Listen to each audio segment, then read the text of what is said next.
My literacy journey. When I begin to think about my literacy journey, I think about the importance that language plays in our lives. Language that molds and shapes how we write, read, think, see our world.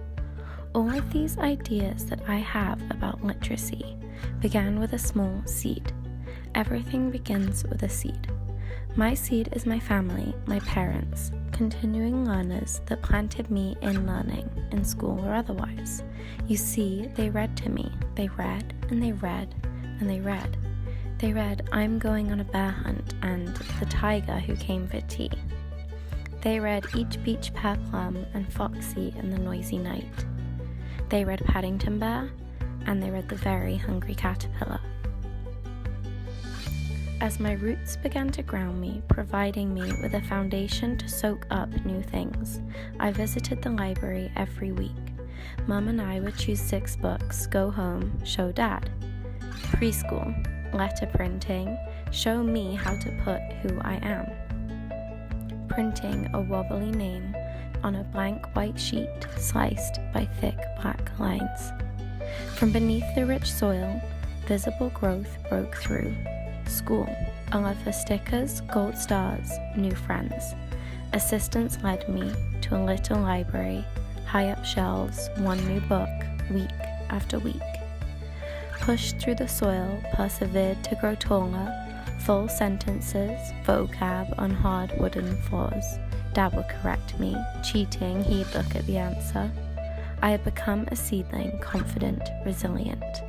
My parents continued to water me and provide me with the sunlight that I needed, and when the thunderstorms came, I was frustrated with my homework, faced a new challenge, contended with adversity. The same assignment, week after week. Keep a journal. The class favorite book of diary entries stolen, now a chore, shut down, creativity switched off. But as I grew through her classroom and on to the next, new prompts each week inspired. My new teacher, she showed us poetry, encouraged imagination, and challenged me. Growth followed.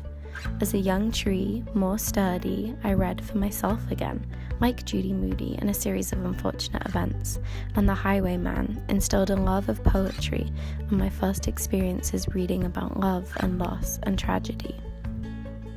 I grew and grew, made my own poetry book, free-flow writing, narrative poems, new cultures and worlds.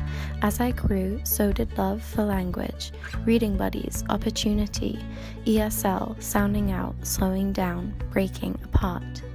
A mature tree now, university classes, new insights cracked open, Indigenous struggles, feminism, British classics, academic writing, analyzing, critiquing, politicizing, inequalities, injustice. Roots strengthened and branches reached out, leaves bloomed. Education reflections, new inspiration, creativity and X pages, free-flowing thoughts.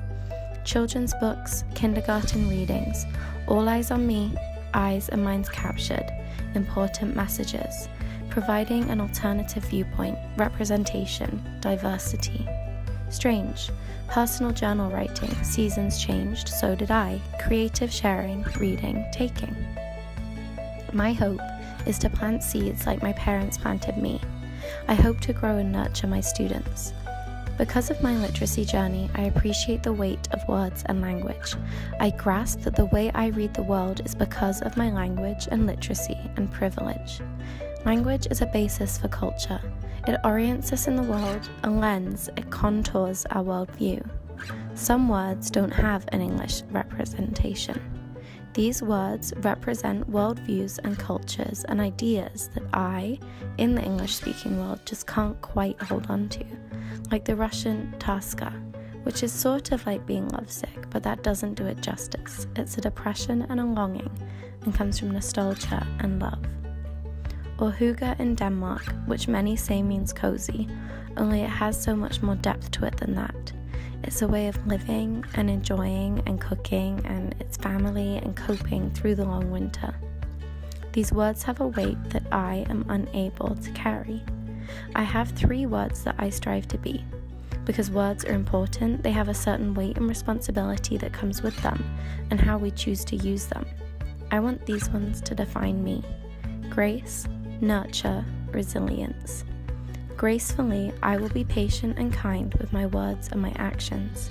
I will plant seeds in young minds and nurture them. And, like a seedling through concrete, I will be resilient and persevere.